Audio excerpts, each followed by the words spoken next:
Hi guys, it's your host Davion. Welcome to another episode of Conscious TV. You guys already know what we're here to talk about and discuss, but before we get into this topic, make sure that you comment, rate, share, and subscribe.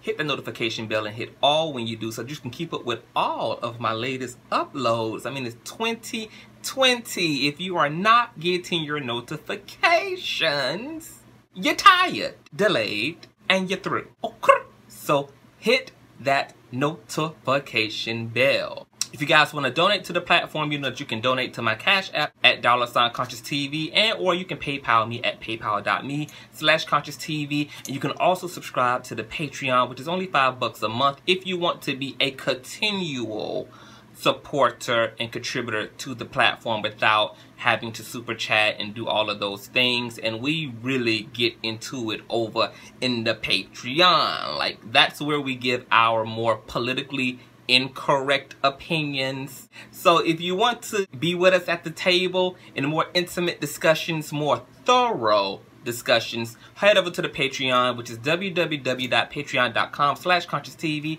I'll also leave that link in the description box below as well. Let's get into it. Now, before we get into it, let me just give a few shout outs really quick. I want to give a shout out to Tracy. I want to give a shout out to Jan. And I also want to give a shout out to Marquacia, okay? Thank you guys so much for your donations. I got them. Matter of fact, I brought a whole new bed with one of those donations. So thank you guys so much. I'm so glad that you guys enjoy the content. You guys enjoy the labor that it requires to just deal with the social medias, okay? So thank you guys once again. Love you all and God bless. Now, also, before we get deep off in this thing, I heard through the grapevine that one of the low vibrating bloggers who calls himself Caping for Jimmy, okay, had flashed his gun on camera and decided to say that he will protect Jimmy by any means necessary. Now, for one, I don't know who's apparently after Jimmy, because the only people that we know are in fact after him are the people who he's given his story to weaponize for their own greedy personal self-gain, okay? But to that blogger, I want you to know that to those of us who got wind of that, baby, we all are well protected, okay? We all shoot deers and go hunting and fish for rabbits and squirrels, okay? We're glad to know that you're well armed. And now you should know that so are we. Now, you guys know that I have not been on social media like that because I am really in a fantastic place in my life. I am dating. I've also been growing my freaking beard. I used to wear my beard cut like really low, and so the cheekbone can be perched. But, you know, I decided to let the shadow grow up a little bit. I've just been really getting my life toward the end of 2019. Things started to come together so beautifully in my life. That's why I wasn't here for a lot of the drama initially, and I'm still really not here for it, which is why I take care of all that crap in a post. I don't even give it a video, as you guys can see, because it's not that deep to me. It's very clear what the truth is. It's very clear to those with seeing eyes what's going on in the world. But amidst the drama came some very serious allegations made against somebody really well known, and we're going to get into some of the interviews that have happened with this particular individual. And we're going to just kind of dilly-dab in analyzing this whole thing. There is a reason why ultimately I know something is wrong in Jimmy's story. But you guys are going to have to stick around to the end of this video to find out exactly what that is, okay? So you guys know that there's been a lot of banter and division amongst certain YouTubers at this point. We all know who those YouTubers are. In the midst of that arose a story regarding George Bloomer, who was a well-known preacher and Christian figure. He worked for the Word Network, and there were allegations made against him regarding the sodomizing of someone's mouth almost 30 years ago. And I titled this video, "The People Want to Know," because the public has not really been as divided as you would think. There are a lot of people who have found a lot of inconsistencies in Jimmy's account and telling of this salacious encounter with George Bloomer, the alleged molester in the scenario. And I am also someone who found some holes and some weird inconsistencies.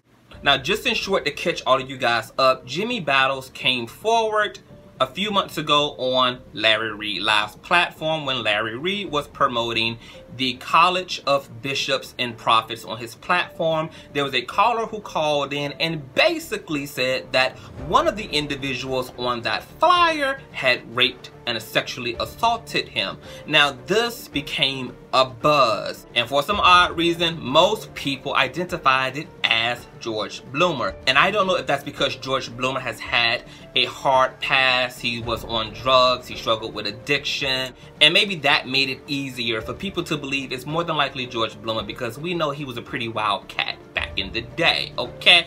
Now, Larry Reid initially was going to interview Jimmy, however, there wasn't enough corroborating evidence for Larry to bring such a story to his platform. Now, mind you this, there's some low vibrating content creators on YouTube who are trying to create a narrative that the reason why Larry didn't run the story is because he is close to Bloomer, when in fact it was because there was no evidence. Now, the reason why it's okay for smaller content creators to have latched onto Jimmy's story and took it as is and ran with it versus Larry Reid is because smaller content creators are not a threat. So even when they get out here and participate in foolishness and fool-la-la, it's not like any of these big players are going to come for a channel that is lacking the viewership, that is lacking the viral potential. But Larry's platform has viral potential. Any story he does has the potential to reach hundreds of thousands of people. This makes the impact of that story a lot more to deal with on those who it is featuring and centered. So for Larry, there's more of a liability and more of an intentionality that has to go into how he utilizes his platform and what he allows on his platform. And even me as a middle ground YouTuber, but I myself would not have found it okay, sensible, rational, professional, or intelligent to take this story and run it, especially considering the gravity of the accusations. There can be legal consequences by slandering someone who's powerful, someone who is famous, someone who has celebrity and resources and have something to lose, who will fight for their reputation, okay? And they will fight you to preserve their reputation. So it made sense for Larry Reid, who has something to lose, versus some other bloggers who have nothing to lose, to run with the story. Okay? Nonetheless, when Jimmy called into the show, Larry initially talked to Jimmy offline, and there was a recorded interview, pre-interview with Jimmy, where Jimmy went into details about what he meant, what he was talking about, and who he was talking about on that flyer. Now, I have that interview in my Patreon, which once again never made it to Larry Reid's platform, because once Larry heard Jimmy out, had talked to George, and both George and Jimmy had conflicting accounts, and the only thing that they agreed about was that they knew each other at some point in life. But this whole idea of being sodomized, being raped, being molested is something that they were not in agreement about. Now, Larry took to his platform and gave a whole dissertation about why he did not do the story. I will leave his link in the description box below, because he has already spoken for himself as it relates to that.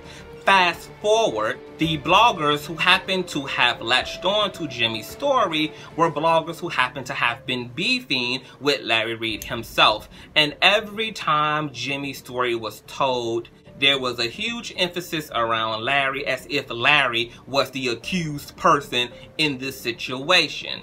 Now, when I listened to both the interview between Jimmy and Larry and both the conversations between Jimmy and George Bloomer, there were some things that wasn't sitting right in the buttermilk, okay? And let's talk about some of those things. Now, in the conversation with George Bloomer, George opens up with an apology of leaving Jimmy behind, as if Jimmy had been left behind in the rapture. He was not going to heaven. He was not going to be called up into the atmosphere with the Lord, and that he had been accidentally overlooked. Immediately, Jimmy went into a very emotional moment where he cried and he wept. And what was very bizarre to me is that after Jimmy told George, I needed to hear that. Thank you for that. I needed to hear that. Jimmy never, and he was the one who recorded this conversation, which means that he recorded it with the intention of being able to incriminate George Bloomer by having proof that George Bloomer in fact did this, so that Jimmy could be exonerated of any speculation in terms of the audience, in terms of Larry, in terms of anybody's platform, that he indeed was telling the truth. But despite Jimmy choosing to record this conversation, and despite the fact that George Bloomer had only apologized for abandoning him, Jimmy didn't initially make any mention of the oral sodomizing. He immediately went into the story about his female pastor, who was a nasty old hag, who had been very disrespectful to him, who had mistreated him. He went into this whole spiel about his experience with the church. And this was very, very, very telling to me, because you're telling me you finally get your abuser on the phone. Your abuser is positioning themselves to take responsibility. And your go-to conversation after this person tells you they apologize for leaving you behind is to go into this whole spiel about how a female pastor in your old church was mistreating you at the time, emotionally and psychologically. I'm not him, and everybody's reaction to things is very different. But because I've been in situations with people who have so-called tried to apologize for doing things that made me feel a sort of kind of way, I can guarantee you, for me, when a person gives me a half-ass apology, right out of the gate, I'm checking you at the door. And Jimmy never said to Bloomer, before I accept your apology and I receive your apology, I need to know, are you also apologetic and sorry for sexually violating me by peer pressuring me as a 21-year-old man to suck on, in Jimmy's word, itty bitty nub of a penis? But that wasn't. Jimmy went into a whole nother introduction. Okay? So that was very strange to me. The third strangest thing to me was the way that the video was titled. The video was titled, George Bloomer Speaks Out After Sodomy. But the narrative that the uploader, along with his other low-hanging fruit friends, have been running around the social media streets carrying is the fact that George Bloomer allegedly sodomized Jimmy's mouth. And they ran this narrative as if it were the facts. But nowhere on this particular low-vibrating, low-hanging fruit, low-bottom-ass YouTuber's channel is there ever anywhere an actual confession made. Not only is there no confession made, despite these bloggers running around directly accusing Bloomer of violating Jimmy, but just when the audio was getting to the part where George was about to respond, all of a sudden the audio goes blank. George sat there kindly and let Jimmy get out his side of the story. And before we got to hear George's side of the story and what his response was to what Jimmy was saying, there's nothing. It disappears. What in the entire fruck? So y'all run with the narrative that George allegedly sodomized this dude, but in none of the so-called receipts and evidence did you guys prove that. But yet you're verbally running around accusing George of doing such. Not to mention, none of these unprofessional bloggers ever used the word allegedly. That might just pose them a big old problem, baby. And I will be sitting here reporting on when that big old problem manifests. Oh yes, God, I will. I will be sitting right here waiting to give commentary on the manifestation of that big old problem when you don't use allegedly and you are accusing someone of such maliciousness, something so slanderous. Wasn't McCrae just successfully sued? It would seem to me that these people are asking for a total lawsuit. And all I'm saying is I don't mind reporting on the manifestation of a big old nasty lawsuit. Oh God. Anywho, another really bizarre thing was that the audio was horribly edited. It was so clear that it was chopped, screwed, remixed, and then restitched together, because you could hear where sentences were being cut off and then the other person speaking would just jump into the scene. And I'm just like, you're presenting redacted audio as evidence. If this is supposed to be the glorious truth and the big curtain reveal, and that these audio files are just so encompassing of just the truth, why is there a need to edit anything? Let that beautiful bean footage roll, baby girl. Why you gonna edit anything? This is the truth. And in the words of Jimmy in his conversation with Larry, the truth stands on its own. So Jimmy, my question to you, sir, is why did you allow this low bottom, low vibrating asbestos inside of the wooden panels that he's using to habitate himself within chop and screw up this audio? Because it's the truth, and the truth speaks for itself. And George never got to speak. We never got to hear that. And the reason why you never got to hear George's part is because a close source told me that George stated that if that audio would have continued to play where he gets to speak, you could hear him confronting Jimmy about the sodomy accusations, and Jimmy is in the audio saying, oh no, no, no, no, no, I never said that, George. No, I never said you sodomized me. No, no, no.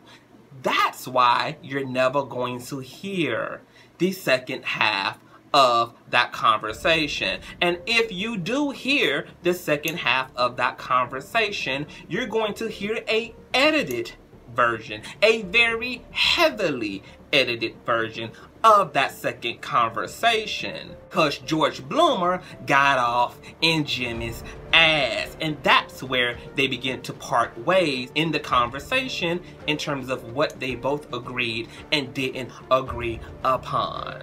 Now, another interesting thing to note here is that I don't really believe that Jimmy wanted any smoke from Larry Reid or from anyone initially. Because when he had initially did his interview with Goku, Goku had took to his platform and uploaded the text messages between Jimmy and Larry, and also had uploaded some audio clips, okay?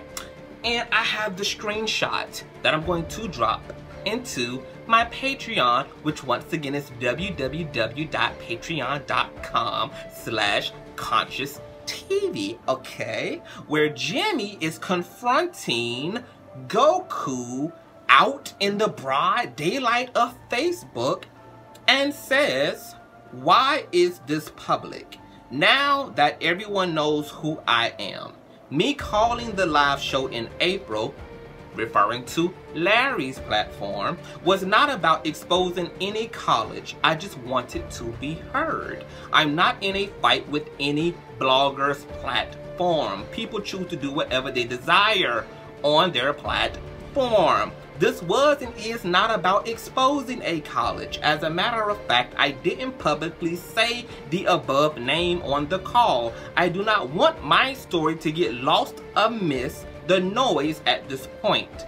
I feel obligated to make this known. Please remove all names in my text messages that I provided. My story should not be used to fight any blogger. My story will be told, whether it's in a book, it will get out there. I am not in this fight. This is becoming reckless."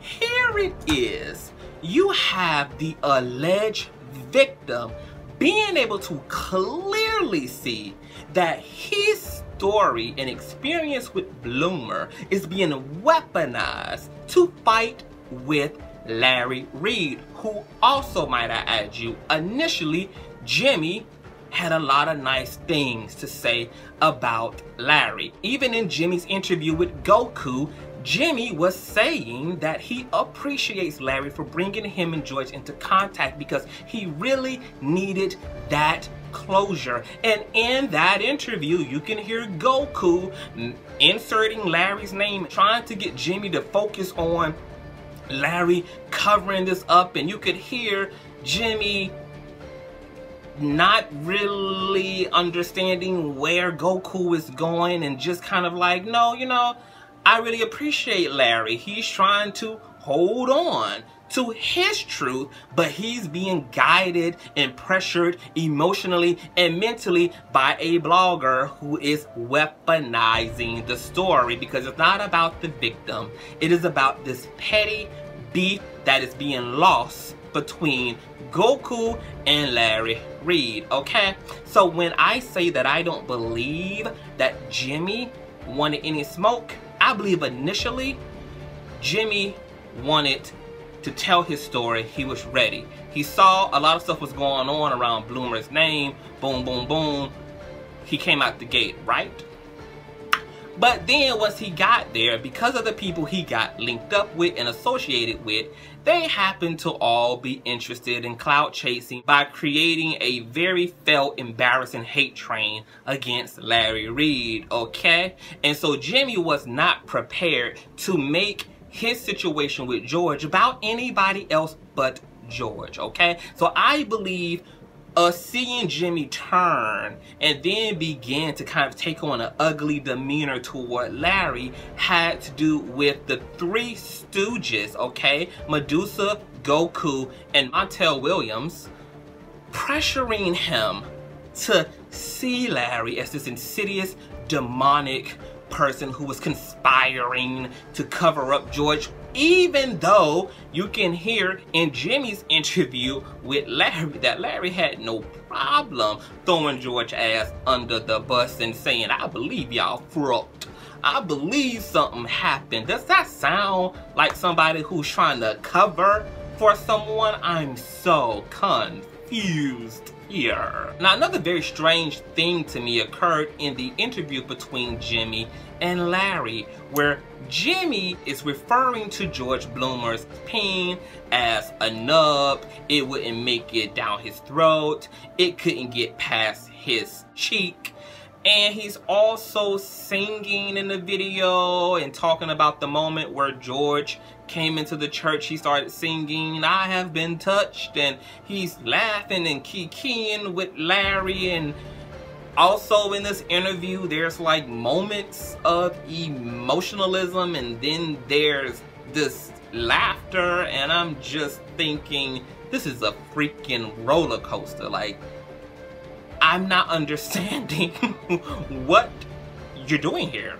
And I almost honestly felt just a smidget bit insulted. I have people in my life, aunts and uncles, who have been sexually abused. And in all 34 years of my existence, I have never heard any of the people in my life who have been raped and or molested mock something so dark, something so abusive and violating. I've never seen them put it in a hymn. I've never seen them make a jump rope contest out of it. I've never seen, these people can't even really speak about their sexual violation, yet alone laugh and make it into a spectacle. Now, once again, I'm not Jimmy. And people have different coping mechanisms, but as it relates to the way that that translates to a listening audience who don't know you, Jimmy, who wasn't there to contest, to verify what actually took place, it is not intelligent to do that. Because it puts a very weird, inconsistent taste in the mouths of those who are trying to listen intently and trying to follow you here, okay? But when you started laughing and you started joking about George's peen size and you went into this whole philosophy, it was just a weird thing to hear. It's almost like somebody farting in the middle of sex. It's like, it was just such a turn off. Like, all my Christmas lights just went off at that moment. I was like, okay, that just like blew this for me, right? Another strange thing that was very bizarre to me, and it came up in both Jimmy's conversation with Larry, and it also came up in Jimmy's conversation with Bloomer. Jimmy is running with the narrative that he was assaulted, he was taken advantage of, he was violated, he was sodomized orally, okay? I'm not even sure if sodomy and oral really go together, but in both his telling of the hotel experience, he says consistently in both conversations, I willingly went to the room with George.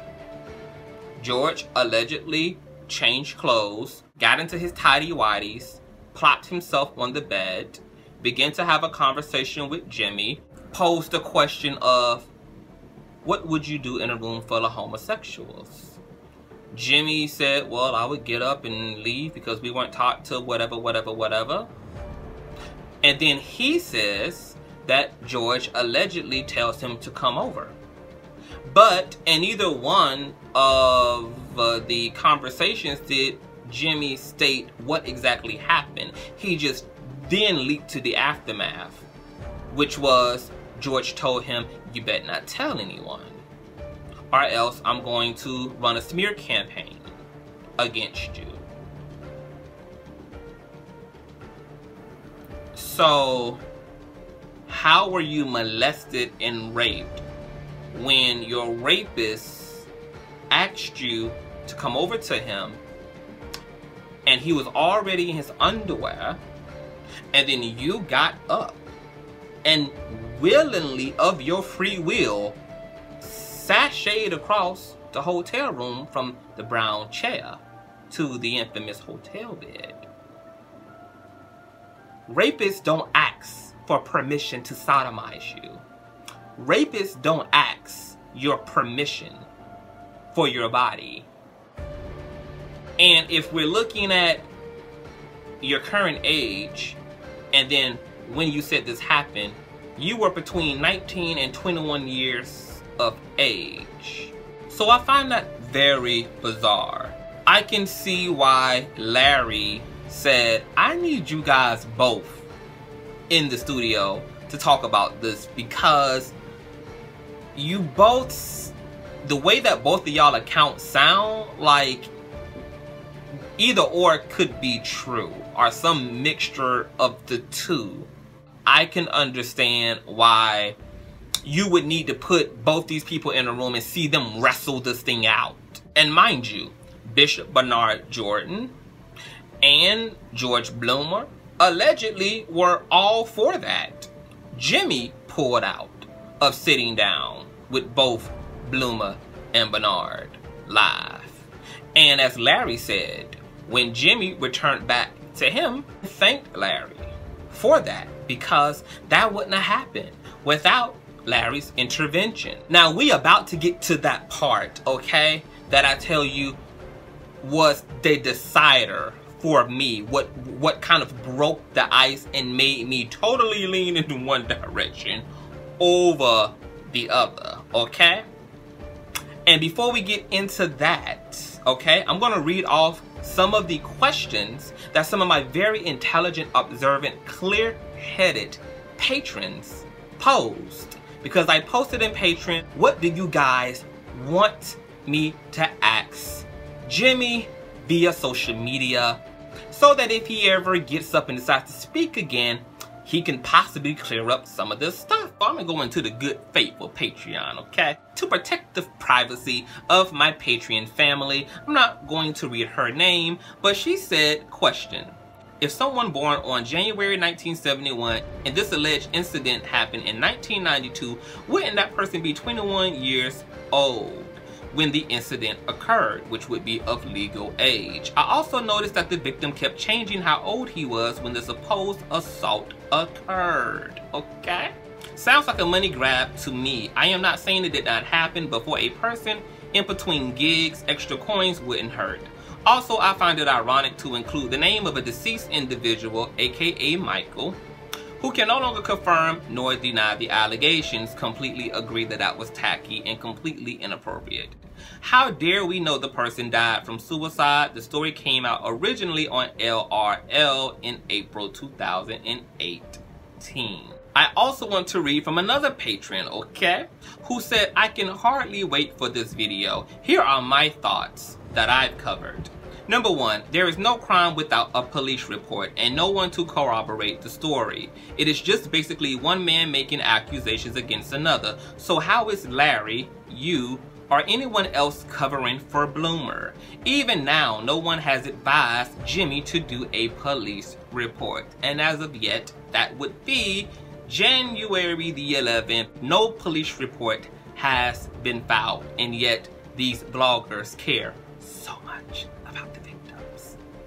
You know, they didn't care how I cared, you know, for George Matthews, who sued McCrae, who also got a restraining order on McCrae, who also got a cease and desist, but none of them advised their victim, and they care so much about the victim, okay? Didn't happen.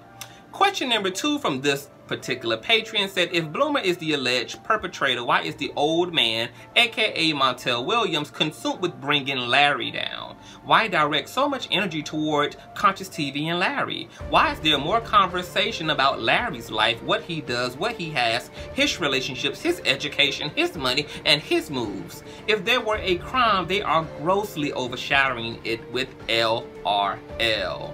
Number three, Montel Williams filed a police report for harassment against Larry for reporting him to YouTube. However, he has made a plethora, I call it a obsessive collection, of videos saying the same thing over and over and over, which is a Larry tirade, claiming Larry is scared of him, intimidated by him, etc. Likewise, I do believe that Montel Williams pulled up his gun in one video talking about what he would do to protect Jimmy. That's a threat. And lastly, not least, well, I'll stop there because I know Conscious TV, you've got it covered. Okay, we're just gonna breeze through a few more of these. One of my patrons said, since Jimmy has had a conversation with Bloomer, has he reached out to Pastor Cora Fells again? One more thing, is he currently seeing a therapist to get to the root of his issue?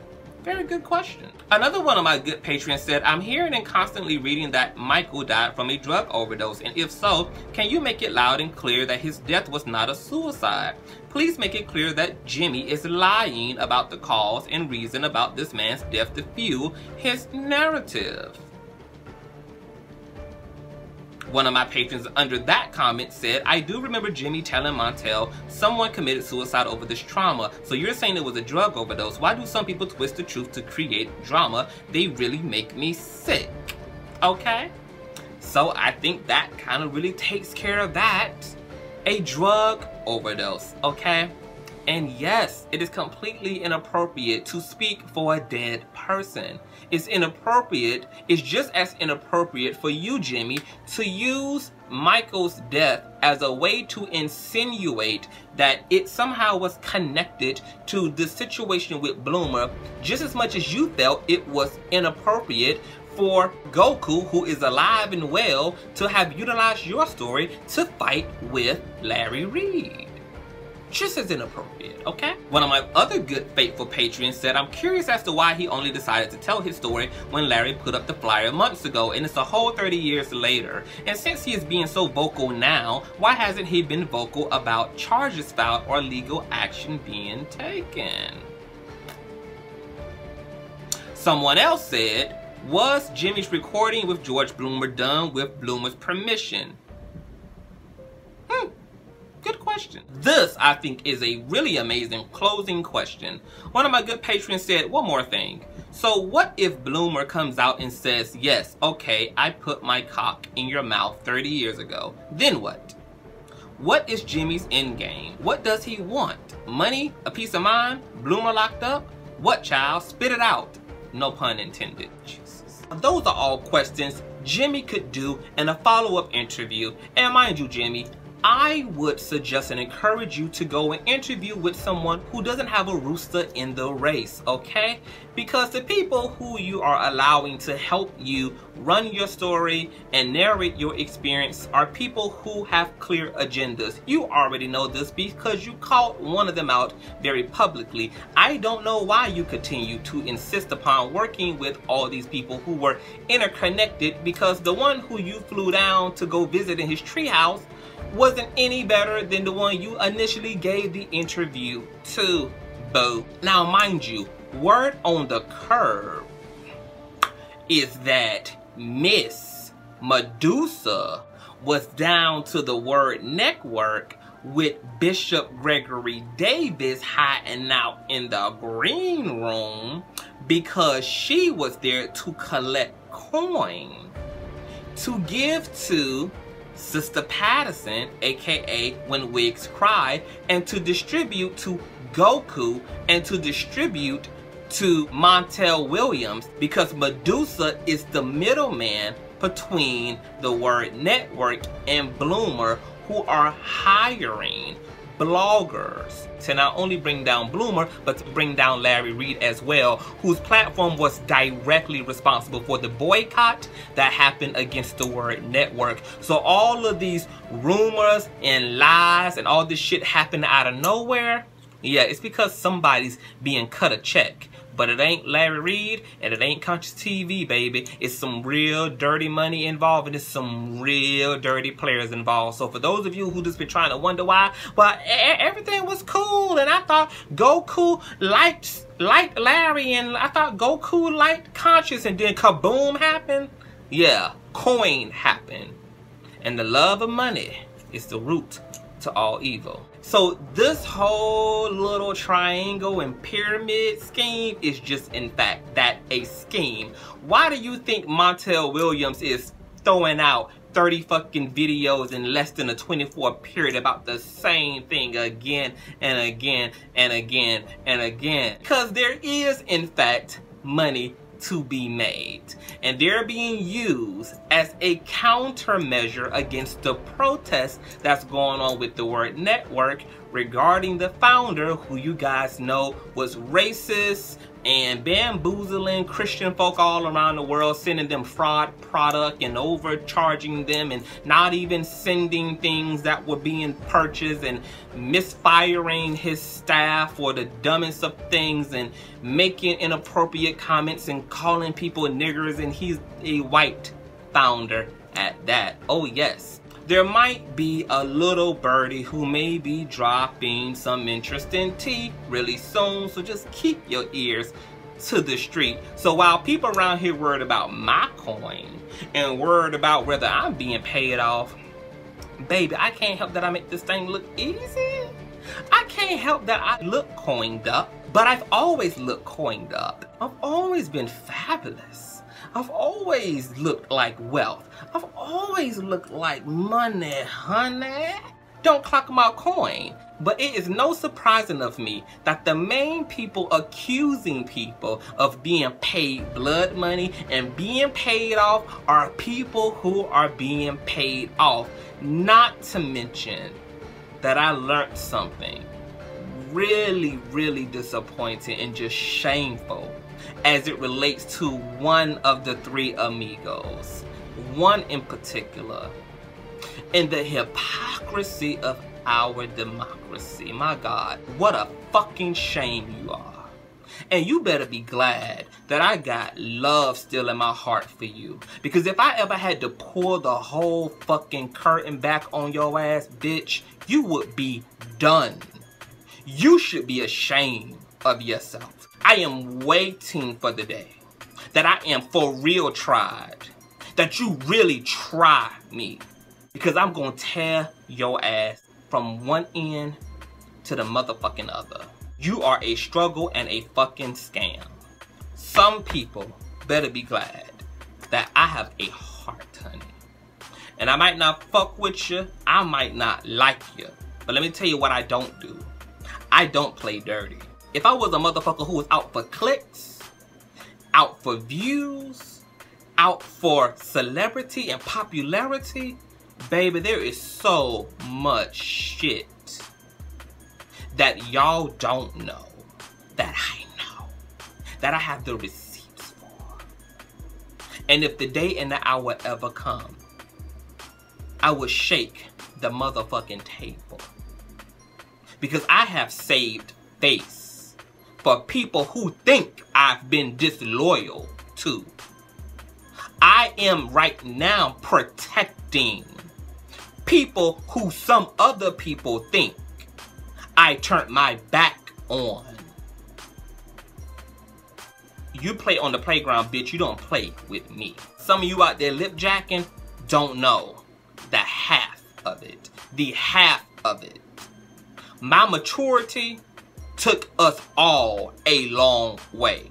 Because if I was a petty, sensitive, in my feelings ass nigga, like some of these niggas are, oh baby, ish would have hit the fan 3 months ago. When real scandalous, shameful things were happening. And for the sake of the mission we was on, like a true captain, I forged ahead so that we didn't get distracted. And someday, I'm going to get to tell that story. And when I get to tell that story, it's going to be dependent upon the motherfucker who decide to wake up and try me. Like Iran, bitch, when the nukes drop, bitch, it's going to be nobody in sight, okay? Now, I know we just had a whole little moment right there, okay, girl? I just had to get that out because, you know, I've been the person who ain't even told my side of the story yet. I ain't even got up here and spoke my whole piece yet. And a lot of things happened over the past 3 weeks, okay? My name was in people's ping, sucker. People was running their mouth, insinuating, subliminally, indirecting in their videos, okay? And I paid folk dust, okay? I just took to my little YouTube community tab, wrote out my little post, and slayed hosts from left to right. Because if I knew, if I would have got up here, that it was going to be a whole problem. For you, and not for me. I'm going to advise people from this point forward, you better keep my name out of your motherfucking mouth. And you better be mindful of who you caping for.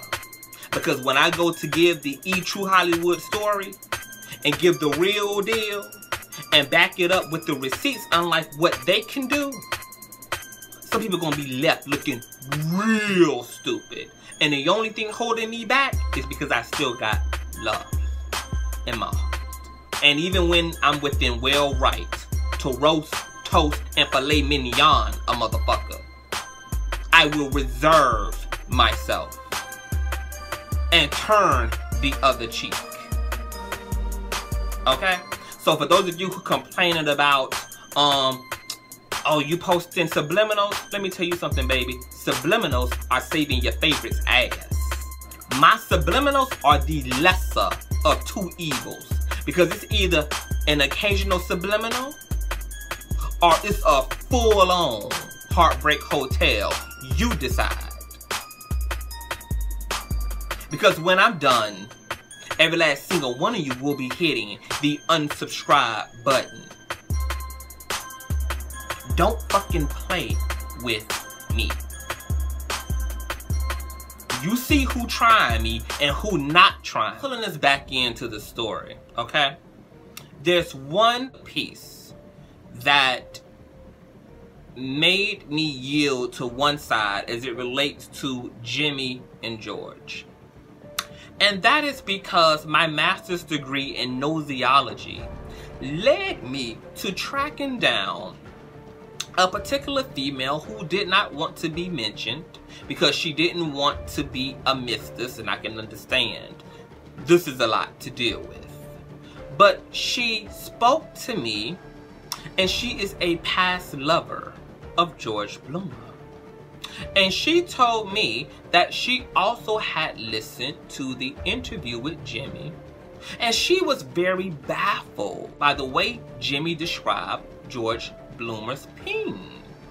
Because George Bloomer's peen, in fact, was not a nub. It was not short, nor was it yellow. And she had photographic proof to validate that to me. And she made me promise to not leak her name, nor to leak the photo. But I have the photo.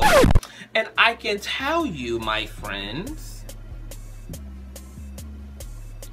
that not only is George Bloomer's peen damn near hanging to the middle of his thigh, and that's on soft hard, but his peen is dramatically darker than his skin tone.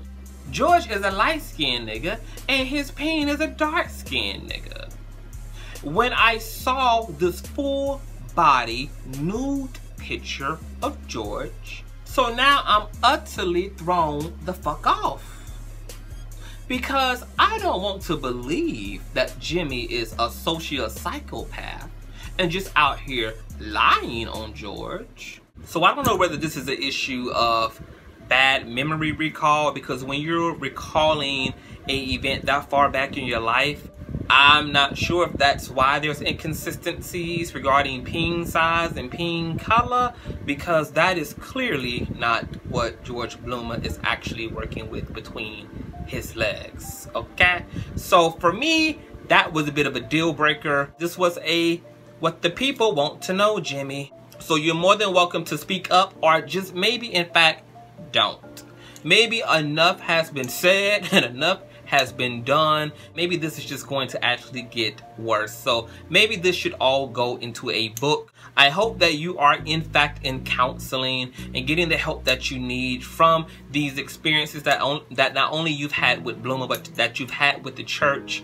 I think we all can relate to church hurt. We all know that church abuse happens. So it's not uncommon. Your story is not uncommon. And I definitely empathize with you. I just hate that you got utilized by people who just didn't really care about you. They didn't care about your story. And if your story wasn't connected to somebody who they hate right now, they would not have even paid your story any attention, and I'm so sorry that that had to be your experience, okay? I'm sorry that you had to even confront one of the bloggers when you realized that your story was being weaponized to fight with bloggers and other platforms that you had no issue with. I'm sorry that you had to be peer pressured as a grown-ass man by other grown-ass men and women, okay, to feel a way about a person who you initially didn't feel any kind of way about, which was Larry Reed himself, who you thanked once again for even bringing you and George into proximity to one another. So I just pray that not only did you get your healing, but that this was a epic lesson in being careful with who you associate with, being careful and mindful about who you align yourself with, and to just possibly do some research, because had you even just checked out the video selection of some of the bloggers who you went to, you would have saw that there was a hate train, you would have saw that there was a bias, you would have saw that there was a agenda already in place, and that of course you were going to be the muse for those individuals, okay? So Jimmy, take care. As it relates to this video, you guys would definitely leave your comments below. Share. I want to thank you guys for tuning in. I love you guys so very much. I have to get out of here and go enjoy my Saturday night, okay? I will be in the live chat with you guys communicating. And once again, thank you guys for all of your support. Happy New Year. I am wishing everybody a prosperous, beautiful year. I hope that everybody is receiving as much goodness and prosperity and abundance and love as I am, including the haters. I know you hoes are miserable as fuck and don't have nothing else to do, okay? I know that y'all ain't got nobody at home to love y'all, okay? We wish them all well. My Little Pony is signing out. Toodles.